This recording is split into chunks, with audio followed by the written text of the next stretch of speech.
Hello everyone, good morning प्यारे बच्चों। आज की रणनीति क्या है? आज की रणनीति क्लास 10 की मैथ, क्योंकि एग्जाम फरवरी में है तो सबसे पहले हमें सिलेबस पता होना चाहिए। क्या बोले? तो आज हम पहले गणित के बारे में, वो किस क्लास की, 10th की रणनीति के बारे में चर्चा करेंगे। ओके, तो कक्षा 10 गणित शिक्षण रणनीति यूपी बोर्ड 2026, इसके लिए 2026 लिखते हैं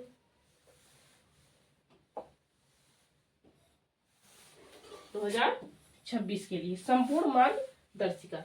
यह प्रस्तुत यूपी बोर्ड 2026 गणित पाठ्यक्रम प्रभावी ढंग से पढ़ाने के लिए एक व्यापक रणनीति है। सभी 15 अध्यायों को व्यवस्थित तरीके से समझाने और छात्रों को सफलता दिलाने के लिए आवश्यक तकनीकी यहाँ प्रस्तुत की गई है। तो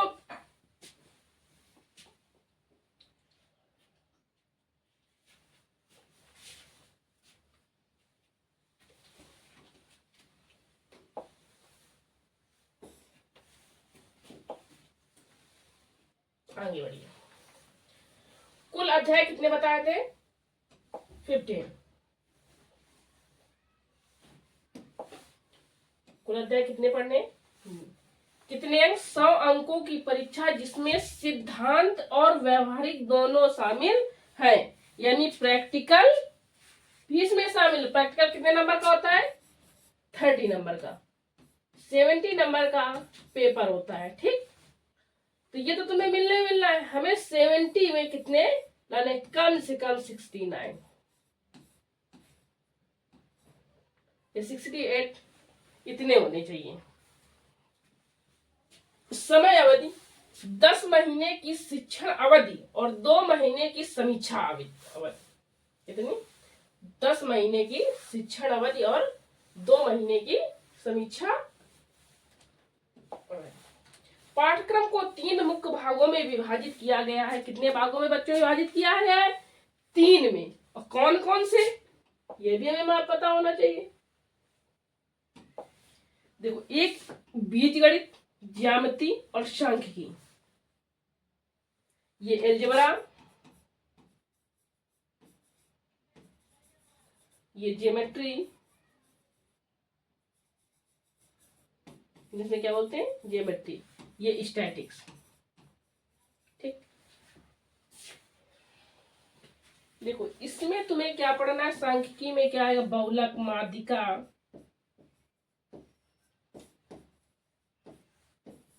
बहुलक हो गया, समांतर माध्य हो गया, ये सारे, ये सब आगे पढ़ाया जाएगा। तो आज परिचय हो रहा है कि मतलब हमें पढ़ना क्या है।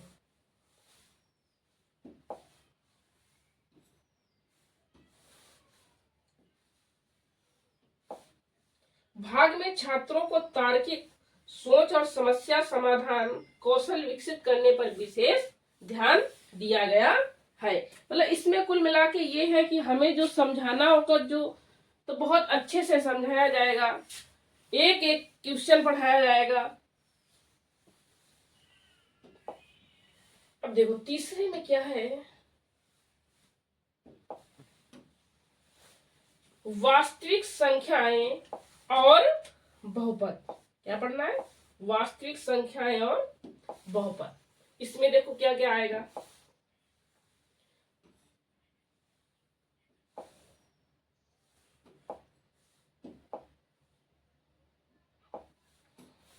ठीक, पहला अध्याय क्या होगा? वास्तविक संख्याएं। ठीक, इसमें मैं क्या पढ़ना? यूक्लिड की विभाजन एल्गोरिथम। दूसरा के अभाज्य गुणनखंड, एचसीएफ एलसीएम, यानी कि मासा, और क्या पढ़ना है? लाशा, जो तुम पढ़ते लघुत्तम, समापवर्तक और महत्तम समा। परिमेय और अपरिमेय संख्याएं। परिमेय संख्याएं वो संख्याएं होती हैं, परिमेय का मतलब क्या होता है? परिमेय संख्याएं वो संख्याएं होती हैं जो P/Q के रूप में हो लेकिन Q नॉट इक्वल 0, यानी Q की वैल्यू 0 ना हो। ऐसा ना हो कि P2 दिया और नीचे 0 तो बोलो परिमेय संख्या नहीं, ये परिमेय संख्या नहीं है। अपरिमेय संख्या है, जैसे मान लो एग्जाम्पल के थ्रू ये लिखा है 2, ये कैसी है? परिमेय संख्या है। √4 लिखा है तो ये क्या है? कुछ बच्चे परिमेय संख्या बोल देंगे, लेकिन नहीं, ये इसका क्या हो जाएगा? वर्गमूल कितना हो जाएगा? तो ये क्या है? परिमेय संख्या। ये क्या है? अपरिमेय संख्या। और एक पाई क्या होती? पाई क्या है? अपरिमेय संख्या है। अपरिमेय संख्या है, लेकिन पाई की वैल्यू कितनी होती है? 22/7। लेकिन ये क्या है? ये परिमेय संख्या है, ना कि अपरिमेय संख्या है। ठीक, इसमें कोई डाउट नहीं। ओके, तो अध्याय फर्स्ट में हमें बस इतना ही पढ़ना है। अभी सिर्फ बेसिक नॉलेज कराया जा रहा है। और अध्याय 2 में बहुपद, क्या चैप्टर का नाम है? बहुपद। बहुपद की घात, यानी जैसे x⁻², ये क्या है? घात। शून्य की गुणनखंड, शून्यक और गुणनखंड, शून्यक x की वैल्यू। द्विघात बहुपदों के शून्यकों का योग, शून्यकों का योग क्या होता है? Alpha plus beta equal -b/a, ये होता है फार्मूला। ये गुणनफल होता है तो क्या होता है? c/a। विभाजन एल्गोरिथम पढ़ना है। ठीक, ये सारे टॉपिक नोट कर लेना। आगे देखते हैं। ये दोनों अध्याय गणित की नींव है। नींव का मतलब क्या होती है? जैसे हम लोग घर बनाते हैं तो सबसे पहले क्या डालते हैं? उसमें नींव पड़ती है। तो हमारा जो ये वास्तविक संख्याएं और बहुपद हमारे क्लास 10th की मैथ क्या है? नींव है। क्या है? वास्तविक जीवन के उदाहरणों जैसे बाजार में खरीदारी और माप, इन्हें जोड़कर पढ़ाएं। और जैसे हम लोगों को जैसे पढ़ाना होता है तो शायद कुछ बाजार की वस्तुओं को जोड़कर हमें पढ़ाना चाहिए, क्योंकि जैसे क्रय मूल्य विक्रय मूल्य है, तो हम लोगों को क्रय विक्रय समझाने के लिए हमें बाजार की तरफ जाना होगा, चल के नहीं जाना होगा। वहां पे मतलब कि विचारों को वहां पे पहुंचाना होगा, या उधर पहुंच के बताना है बाजार में ये इसकी कीमत इतनी है और इतने के हमने खरीदा, इतने में बेचा तो हमें कितना लाभ हुआ। इस तरह से मौखिक भी हमको नॉलेज कराना चाहिए और कराना है। और शिक्षण का समय क्या होगा? 12 से 14 दिन, और शिक्षण का समय 10 से 12 दिन। लेकिन हम बहुत और जल्दी बढ़ाने की कोशिश करेंगे। आगे देखिए।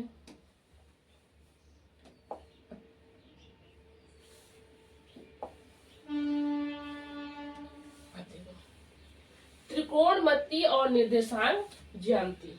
क्या है? त्रिकोणमिति और निर्देशांक ज्यामिति। अब त्रिकोणमिति का क्या है? कोसाइन। त्रिकोणमिति अनुपात कौन कौन होते हैं? साइन, कॉस, टेन, कॉसेक, सेक, कॉट की परिभाषा और विशिष्ट कोणों के मान। मान का मतलब ये है कि जैसे लिखा होगा साइन 30 की वैल्यू क्या है? क्या है? 1/2। साइन 60 की वैल्यू क्या है? √3/2। साइन 45 की वैल्यू क्या है? 1/√2। ये हमको पढ़ना है। और जैसे कि देखो त्रिकोणमिति के अनुपात भी हमको पढ़ना है। अब एक जैसे देखो ये पढ़ा, लाल कट का दिया है।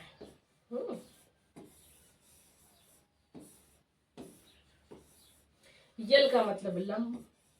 अब भैया लंब के बारे में पढ़ना है। ए का मतलब आधार के बारे में पढ़ना है। के का मतलब ओके। यहाँ पे क्या होता है? साइन होता है। यहाँ पे हमको याद रखना है कॉस शेक। यहाँ cos theta, shake theta, tan theta और कॉट थीटा। जैसे कि एक ट्रायंगल दिया है वो, लेकिन वो ट्रायंगल किस तरह का होना चाहिए?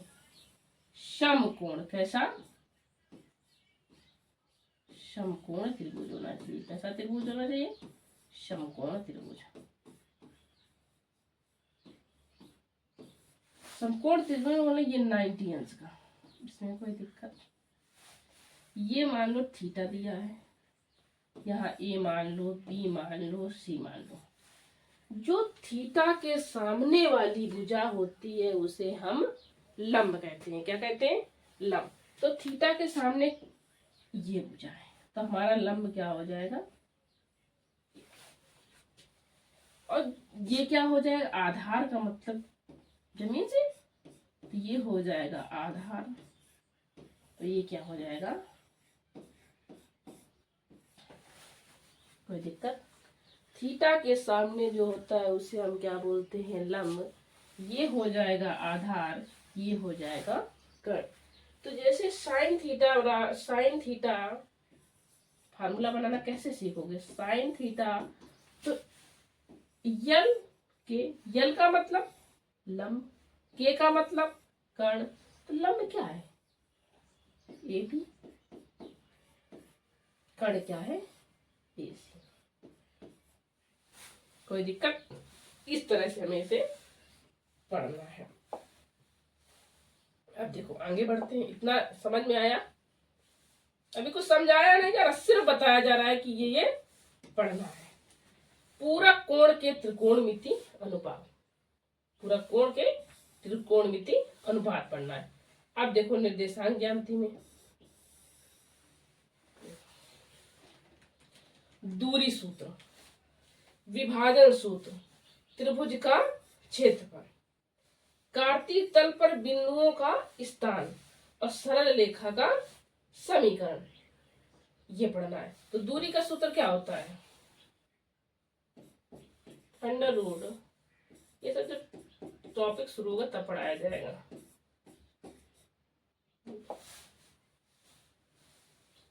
चलो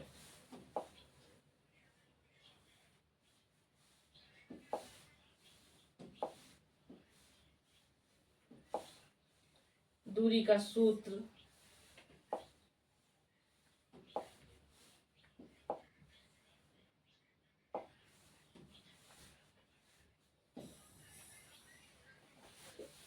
और त्रिकोणमिति के अनुप्रयोग, त्रिकोणमिति के अनुप्रयोग, ऊंचाई और दूरी गणना करने का व्यवहारिक प्रश्न से, जैसे कि कोई मीनार होगी,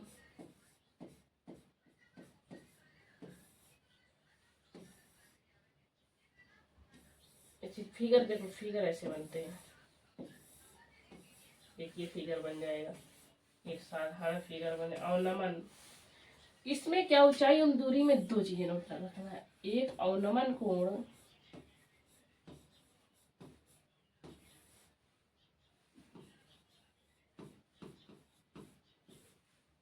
और उन्नयन कोण।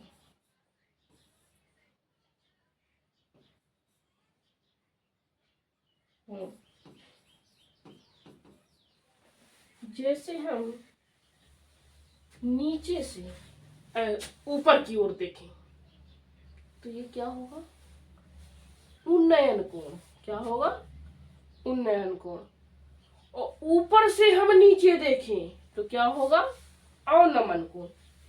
देखो फिगर के अकॉर्डिंग, जैसे ये है, यहाँ पे नेत्र बने हुए हैं। अब इस तरह तुम देख रहे हो तो यह क्या हो जाएगा? उन्नयन कोण। क्या होगा? उन्नयन कोण। और यहां से तुम देख रहे हो तो ये क्या होगा? अवनमन कोण। इसका मतलब ये है कि हम छत में बैठे हैं, ऊपर से नीचे की तरफ देख रहे हैं, तो ये कौन सा कोण हो जाएगा? अवनमन कोण। यदि हम नीचे से छत की ओर देख रहे हैं तो ये बच्चों क्या होगा? अवनमन कोण। इतनी बात समझ में आ गई होगी। सारे टॉपिक नोट करते रहना। कि ये हमको पढ़ना है। अब अध्याय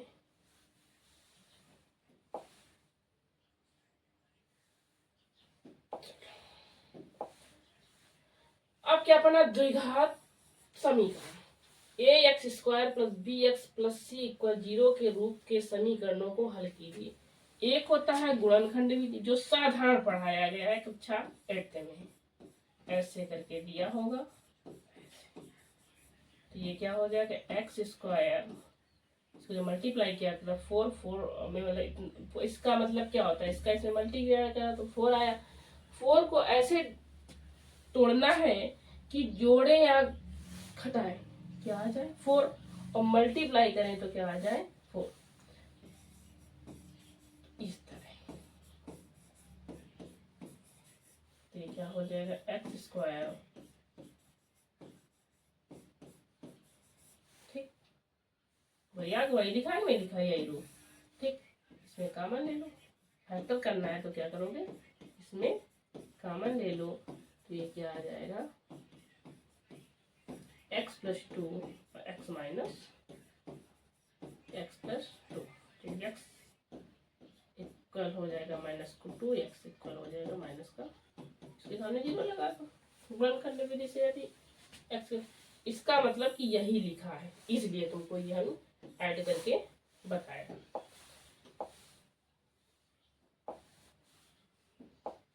से समझ में आ गया, पूर्ण वर्ग बनाकर करना। अब जैसे लिखा है एक्स स्क्वायर प्लस का 4x, अब तुमसे कह देगा पूर्ण वर्ग बनाकर हल करो, ऐसे इस तरह क्वेश्चन लिखे होंगे। जब क्लास पढ़ाएंगे तभी तुमको हम, टॉपिक है तो पढ़ाएंगे तभी आप लोगों को समझ में आएगा। सीधी धराचार का फार्मूला क्या होता है, minus b plus minus b square minus 4ac upon 2, सीधी धराचार का होता है, लिख लो।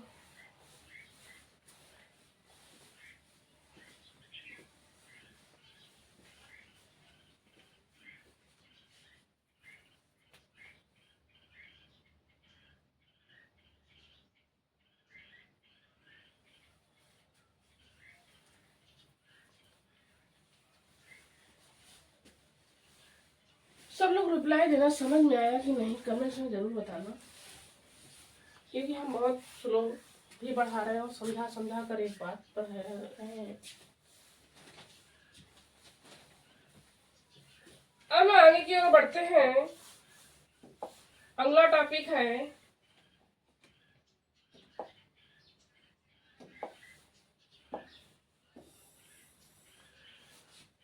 समांतर माध्य। एपी का समान पद योग और यनवे पद की गणना पढ़ा होगा। एन इक्वल ए प्लस यन माइनस 1, ठीक। समान अंतर निकालना, प्रथम यन पदों का योग, प्रथम यन पदों का योग होता है n equal n by 2a plus n minus 1 d. वास्तविक जीवन की समस्याएं,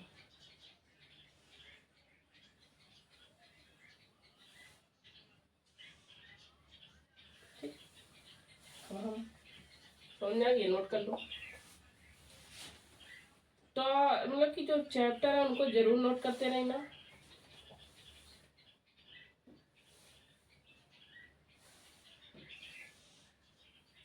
त्रिभुज और वृत्त क्या पढ़ना है, त्रिभुज ज्यामिति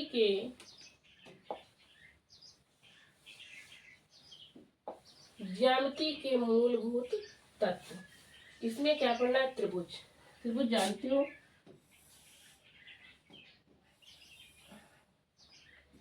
तीन भुजाओं से बनी कोई आकृति, उसे हम क्या कहते हैं, त्रिभुज, ठीक। वृत्त, ये क्या है? केंद्र से चारों तरफ समान दूरी पर बना हुआ जो वृत्त होता है ऐसे, ये क्या है?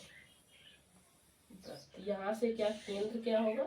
0, समान दूरी पर।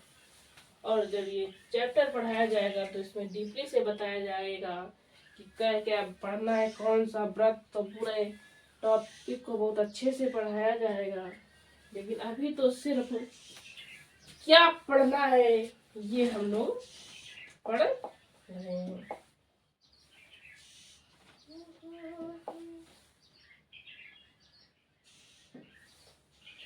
रचना और क्षेत्र में ये हमारे में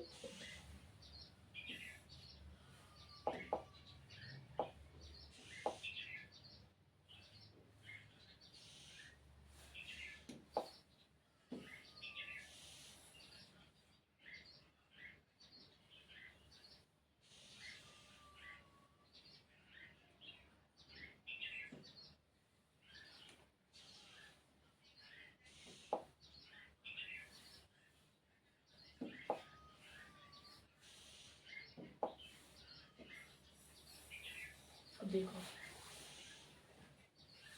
सांख्यिकी क्या बन रहा है? सांख्यिकी माद, माध्यिका और बहुलक, तीनों में बहुत अंतर है। पहले हम लोग पढ़ेंगे माध्य निकालना, फिर पढ़ेंगे माध्यिका, फिर पढ़ेंगे बहुलक। ठीक, तो माध्य में भी कई प्रकार, विचलन माध्य, प्रत्यक्ष विधि, कल्पित माध्य विधि, ये सारे पढ़ने हैं। ठीक, अब आगे फिर हमें पढ़ना है प्रायिकता। ठीक, अब सिक्का, पासा, कारण, पूरक घटनाएं, स्वतंत्र और परतंत्र घटनाएं, सारा पढ़ना है। अब सिक्का क्या पढ़ा है? सिक्का। सिक्का के बारे में थोड़ा नॉलेज कराते हैं तुम लोगों को। सिक्का तो आप लोग बहुत अच्छी तरह से परिचित होंगे। 5 का सिक्का। ठीक, तो इसमें घटनाएं बनती हैं 2। देखो, यच या टेल, हेड या टेल, हेड या टेल। हेड का मतलब होता है शीर्ष, टेल का मतलब होता है पक्ष। ठीक, इसको चित भी बोलते हैं। क्या? चित और पट। क्या बोलते हैं? चित और पट। अब तुम्हारे पास एक सिक्का है, तुमने उसको ऐसे उछाला, तो हो सकता है हेड आ जाए, हो सकता है टेल आ जाए। हम ये नहीं बता सकते कि हेड आएगा कि टेल आएगा। 2 में से कुछ भी आ सकता है। 2 में तो आएगा। ऐसे उछाला हमने, या तो हेड आ जाएगा या तो टेल आ जाएगा। तो ये समझ में आया? जब एक सिक्का को उछाला जाता है, अब हमने ऐसे आया हेड, दोबारा उछाला, आया टेल। जब एक सिक्का को उछाला जा रहा है, अब बाई चांस 2 सिक्के हो, 2 सिक्के हो। अब 2 सिक्कों में देखो, जैसे एक उछाला गया तो घटनाएं कितनी बनेंगी? 2। अब हम ये 2 उछाल रहे तो घटनाएं कितनी बनेंगी? 4। 3 सिक्का उछालेंगे तो घटनाएं कितनी बनेंगी? कोई दिक्कत? अब हमारे पास 2 सिक्के हमारे हाथ पर हैं, हमने ऐसे उछाला, तो हो सकता है कि दोनों सिक्कों में क्या आ जाए? हेड आ जाए। हो सकता है कि टेल आ जाए। सब हो सकता है। प्रायिकता में क्या होता है? हो सकता है, हो सकता है कि हेड टेल आ जाए, हो सकता है कि टेल। इसमें हम कंफर्म नहीं बता सकते, हमने उछाला नहीं, टेल टेल आएगा। हो सकता है हेड हेड आ जाए, हो सकता है। तो कितनी घटना, 1 2 3 4, कितनी घटनाएं बनी, 4। कोई दिक्कत इसमें? सिक्का का नॉलेज इतना ही ठीक है। अब आगे हम पासे की तरफ, किस तरफ, पासे की तरफ थोड़ा थोड़ा नॉलेज कराना जरूरी है, क्योंकि जब तुम टॉपिक पढ़ोगे,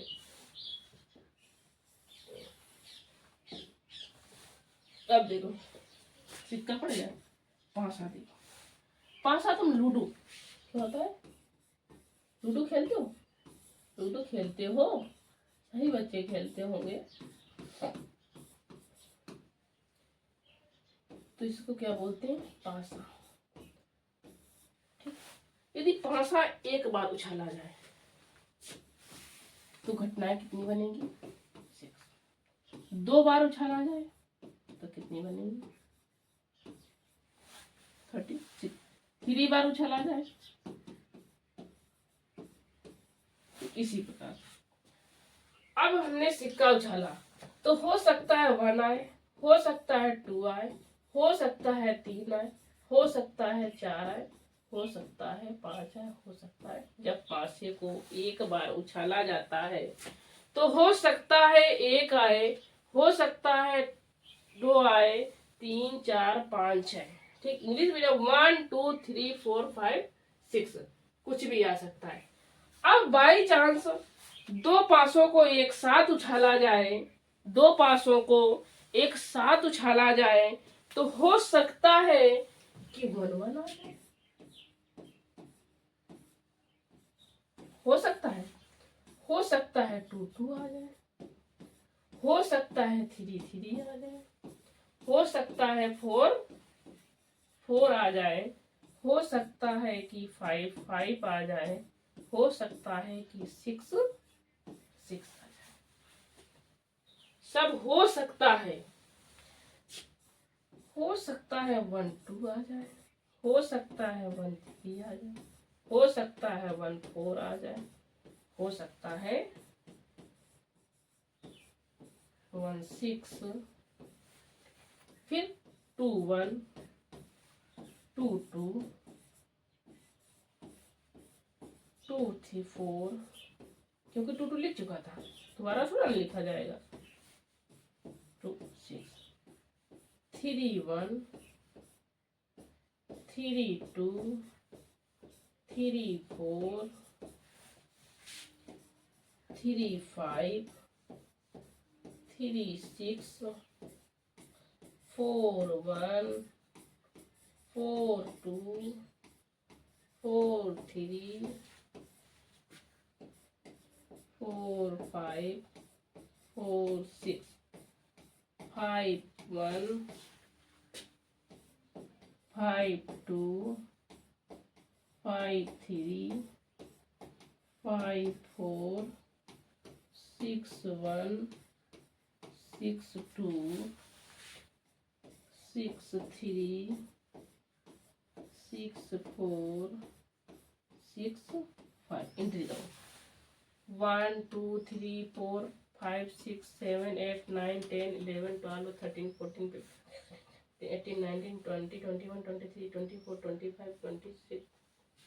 28 29 30 31 32 33 34 35 36, कितनी घटाएं बन गई, 36। कोई इसमें दिक्कत? भाई पासा जैसे उछाला गया, हम दोनों में पास इसे उछाला, हो सकता है 5 5 आ जाए, हो सकता है कि 5 1 आ जाए। ठीक, इतनी बात समझ में। अब हम लोग पढ़ेंगे कार्ड। कार्ड का मतलब ताश। कार्ड का मतलब क्या होता है, ताश।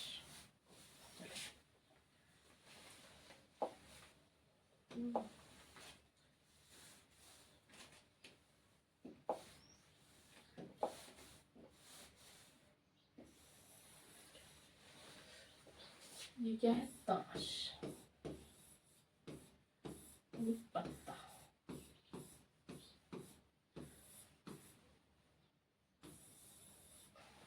ठीक,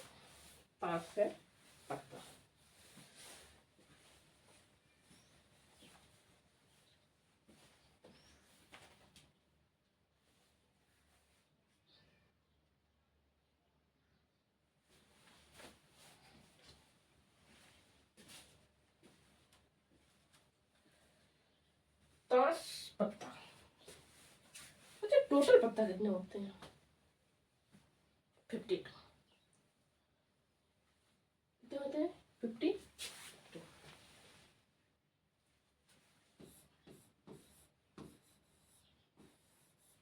ठीक, इसमें क्या होते हैं कि एक इस तरह से चिड़ी क्या होती है, 13 डिवाइड होते हैं। किस तरह से ही बताया जा रहा है। पान, ईंट, चिड़ी, हुक्म।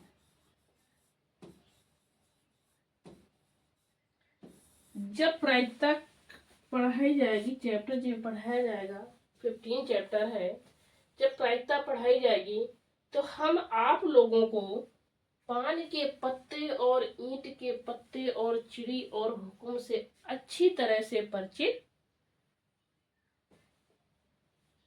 होंगे। अच्छी तरह से हम परिचय भी तुम्हें कराएंगे तो आप लोग परिचित भी होंगे उससे कि पान क्या है। पान का पत्ता दिखने में कैसा होता है? लाल होता है। ईंट का पत्ता दिखने में कैसा होता है? लाल होता है। चिड़ी का कैसा होता है?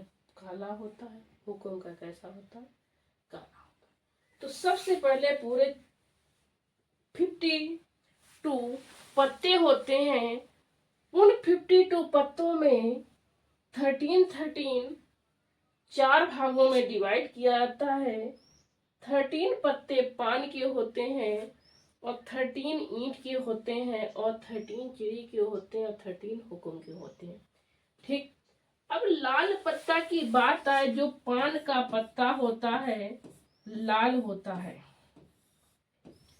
अब तुम लोग पान जब खाओ, मीठा पान आता है ना, उसको जब खाओ किस कलर का होता है? होता तो पान हरा है, लेकिन जब मुंह में जब खा लो तो कैसा हो जाता है? मुंह कैसा हो जाता है? लाल। तो पान का पत्ता कैसा होता है? लाल। ईंट कैसा होता है? अरे ईंट तो देखा होगा ना, ईंटा। ईंटा गांव की भाषा में ईंटा। तो ईंट जो होता है ये किस तरह का होता है? लाल होता है। इतनी बात से पान कैसा? लाल बच्चों। ईंट कैसा? लाल। लेकिन चिड़ी जो होती है किस कलर की होती? काली। पर चिड़ी पत्ता कैसा था? काला। हुकुम का कैसा होता है? काला। टोटल पत्ते कितने होते हैं? 52। 13 करके 4 डिवाइड किया जाता है। उसमें 13 पत्ते पान के होते हैं। वो किस, लेकिन पान में वो किस कलर के होते हैं? लाल कलर के होते हैं। और 13 पत्ते ईंट के होते हैं, वो भी लाल कलर के होते हैं। और 13 पत्ते चिड़ी के होते हैं, उसका कलर काला होता है। और 13 हुक्म के होते हैं, वो भी काले होते हैं। अब 13 तो ये होते हैं, लेकिन कुछ पत्तों, अब हम लोगों ने जैसे पत्ता देखा होगा इस तरह से होते हैं। ठीक, किसी में लिखा होता है 2, ठीक, किसी में लिखा होता है 3, किसी में लिखा होता है 4, किसी में 5 6 7 8 9 10 तक की डिजिट होती है। अब तुम लोगों को हम कैसे बताएं?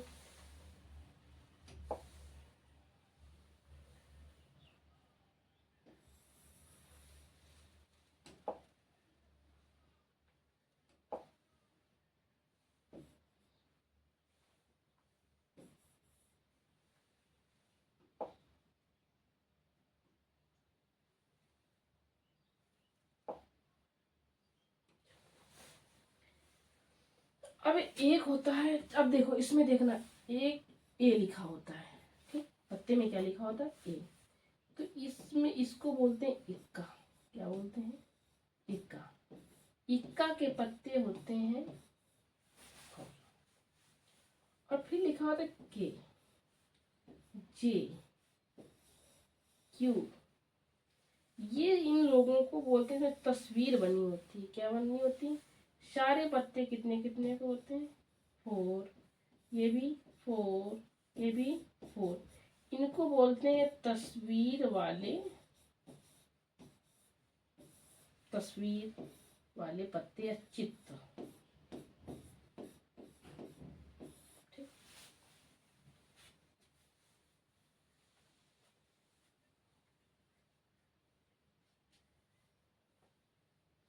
ठीक।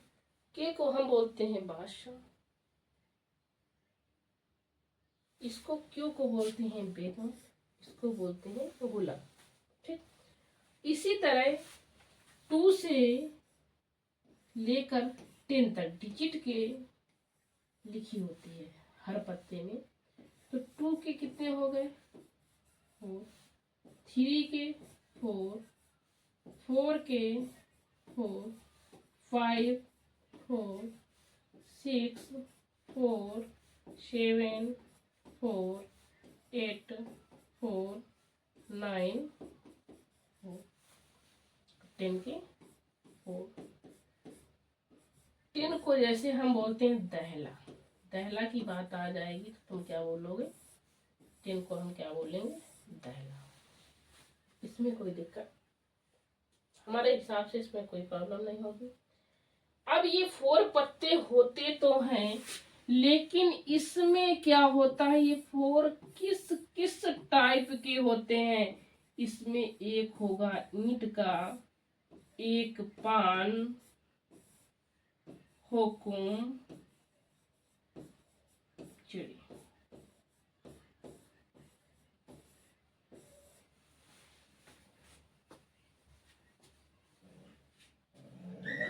ईंट होगा, पान होगा, हुकुम होगा और चिड़ी का पत्ता होगा। इतनी बात तुम्हें बहुत अच्छी तरह से समझ में आ गई होगी।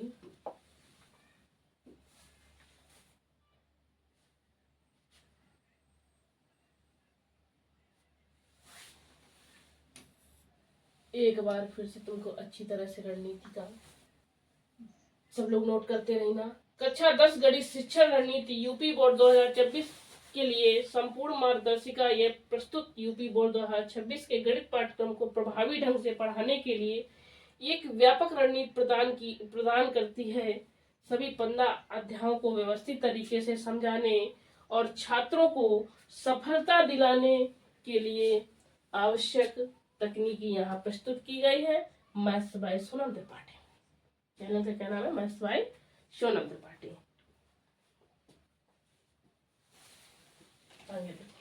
अब नोट करते रहेंगे। कितना अध्याय पढ़ने, 15। कितने पढ़ने, 15। कितने अंक का, 70 नंबर का आएगा। 30 हमें प्रैक्टिकल में मिलेंगे। ठीक, इसमें तो कुछ लिखने की जरूरत नहीं। अब टॉपिक डालो ये वास्तविक संख्याएं और बहुपद। नोट करो क्या क्या पढ़ना है। अभी तो हमने समझा दिया है, अब सारे बच्चे एक एक नोट करें और कल से रेगुलर क्लास होगी। पहला चैप्टर शुरू होगा वास्तविक संख्याएं। हमारी बात समझ में आ गई होगी ना।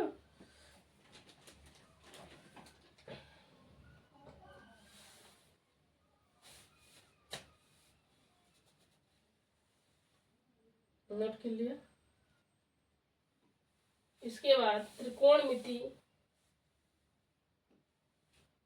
द्विघात समीकरण, समांतर श्रेणी, त्रिभुज और वृत्त रचना नहीं है तुम्हारे सिलेबस में। सांख्यिकी और प्रायिकता, इतना ही पढ़ना है। मंजिल मिले ना मिले ये मुकद्दर की बात है, हम मेहनत न करें ये तो गलत बात है।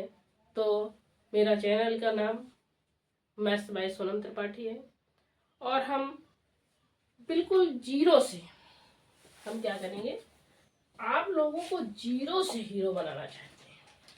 किस सब्जेक्ट में, मैथ्स में। Zero to hero. हम कितना ना जीरो हो लेकिन बनेंगे क्या, हीरो। क्योंकि हमारा पढ़ाने का ढंग एक अलग तरीके से हम पढ़ाते हैं। टॉपिक को अच्छी तरह से एक एक पॉइंट में को ध्यान देते हुए। हमें तो मेहनत तो करनी है आप लोगों के हमसे 2 गुना मेहनत करनी होगी। बस हमारे साथ जुड़े रहना, हमारे चैनल को लाइक और सब्सक्राइब जरूर करना और अपने दोस्तों को शेयर जरूर करना। ठीक, हमने क्या बोला था, मंजिल मिले ना मिले ये मुकद्दर की बात है, हम मेहनत ना करें ये तो गलत बात है। तो आज हम लोग यहीं से, ये हमारी डेमो क्लास थी, द एंड करते हैं। पर जो समझ में ना आया हो तो हमें मैसेज करके जरूर बताएं, क्योंकि ये हमारी पहली क्लास थी। तो सिर्फ 15 चैप्टर पढ़ने हैं। यदि हम फरवरी में एग्जाम है, हम चाहें तो इसको रिवीजन बहुत अच्छी तरीके से पढ़ सकते हैं। 15 चैप्टर बहुत ज़्यादा नहीं है। हम कोशिश करेंगे कि तुम्हें एक चैप्टर 2 दिन में समाप्त कर दें। इसके बाद अनसॉल्व्ड भी कराएंगे। जो बच्चे अभी हाई स्कूल में पेपर देने वो भी पढ़े, और जिनको हाई स्कूल में अगली बार देना है वो भी पढ़ना अब शुरू कर दें, क्योंकि टाइम हम लोगों को पता चलता नहीं, कितनी जल्दी निकल जाता है, नहीं पता चलता ना। और प्रायिकता है, सांख्यिकी है, ये तो कैलकुलेशन बेस्ड है। सांख्यिकी जैसे जिसका कैलकुलेशन बेस्ड होगा उसका आंसर गलत नहीं होगा। जो कैलकुलेशन में कोई भी हल्की सी त्रुटि क्यों ना करते हैं तो उनका आंसर गलत हो जाएगा। हो सकता है उसमें नंबर चले जाएं, क्योंकि ये दीर्घ उत्तरी में आता है, 6 नंबर में आता है। 6 नंबर इसके मिलते हैं सांख्यिकी के। ठीक, और ट्रिग्नोमेट्री जो हमारी है वो प्रैक्टिस बहुत मैथ तो प्रैक्टिस मांगती है। यदि हम मैथ्स की प्रैक्टिस करेंगे तो हमारी मैथ बहुत अच्छी हो जाएगी। हम कम से कम मैथ में नंबर नहीं करते, राइटिंग के कोई नंबर नहीं करता। तो बिल्कुल गलत तरीके से लिखा हो तो एक बड़ा अलग बात है, नहीं तो 90+ की तो हमारी गारंटी है। जो आज से पढ़ना शुरू कर देगा उसके लिए, और फिर उसके बाद 10 दिन अनसाल लगाएंगे इस बार बच्चों के लिए जो फरवरी में एग्जाम है। ओके, यहीं से द एंड हो रही क्लास।